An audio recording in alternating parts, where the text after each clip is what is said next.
So, I'm sure you'll be delighted to know that among the new workers' rights legislation the Labour Party are trying to push through, that there's also a strong move to make the standard working week just 4 days long, rather than the 5 we have now.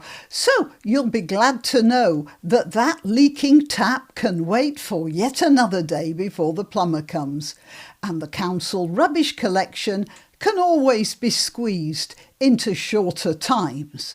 And speaking about rubbish collection, think of all those other public service workers, the train drivers, the police and other council workers who'll have the chance to earn extra overtime because they'll have to work during one of the days of a 3-day weekend that they're supposed to be having off.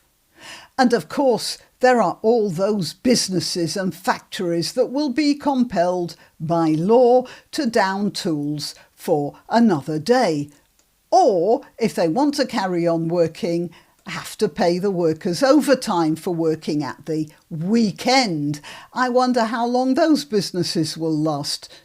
Well, before long, I'm quite sure nobody will be working at all. It's going to be paradise. And looking forward to this glorious future, I'm Granniopteryx. I'm on YouTube, Rumble, BitChute and Minds.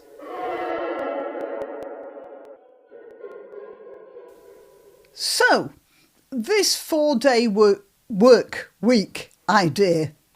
There have been pilot programmes of various sorts, but momentum has grown with the coming into power of the Labour Party, which has for a long time had the idea that all workers should be on a 4-day week.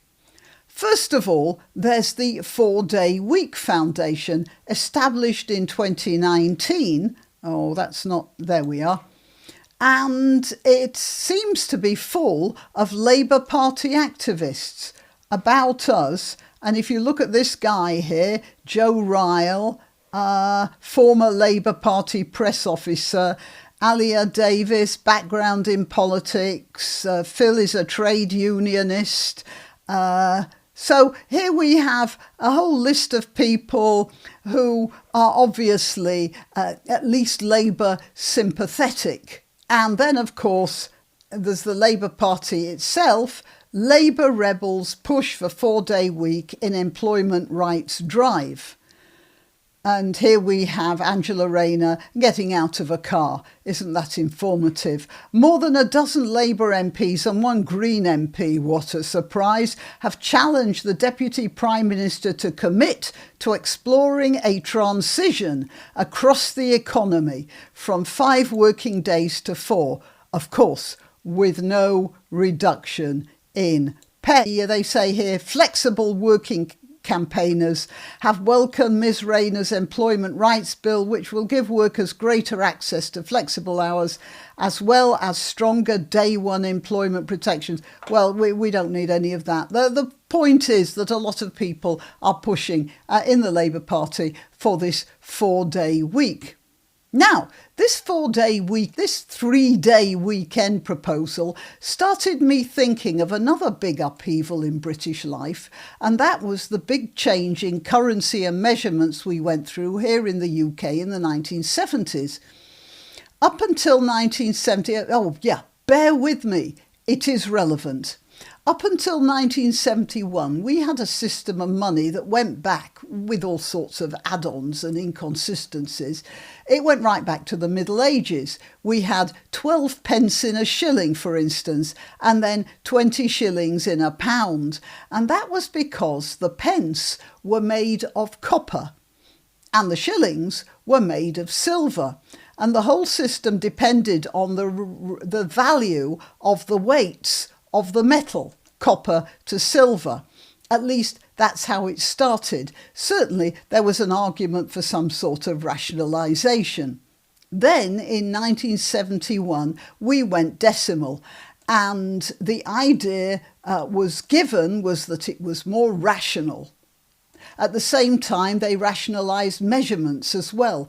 Pounds weight went for kilograms. Inches length gave way to centimetres.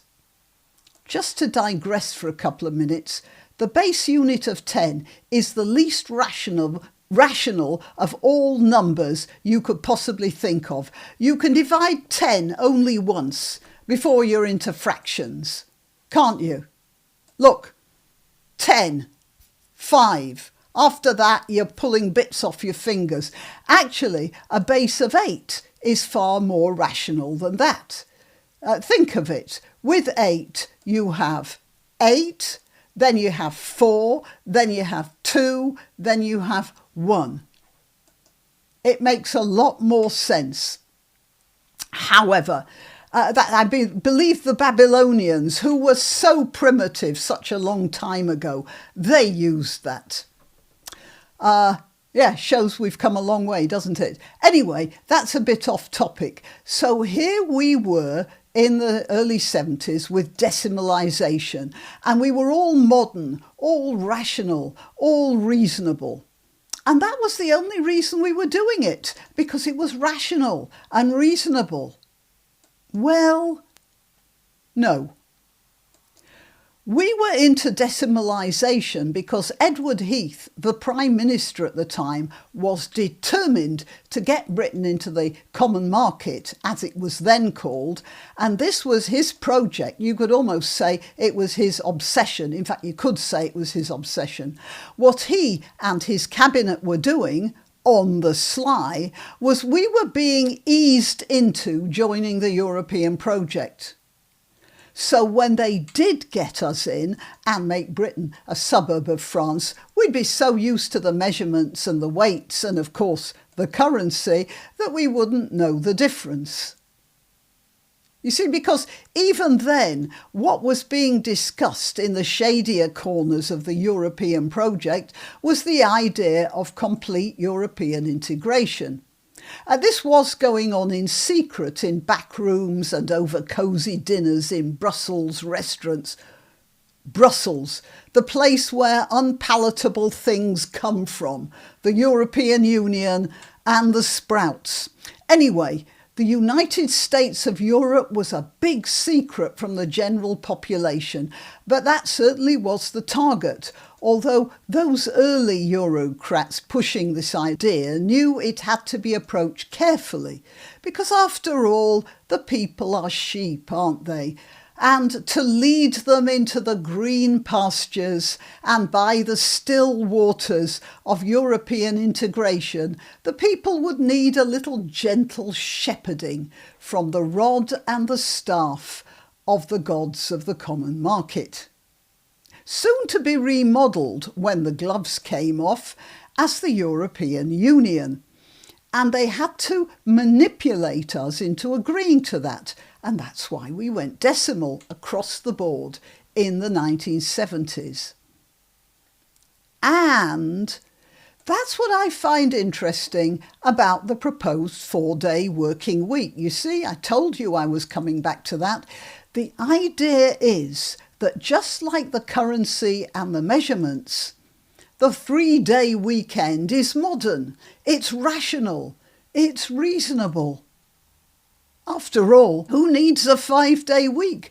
We have so much mechanisation and AI and stuff.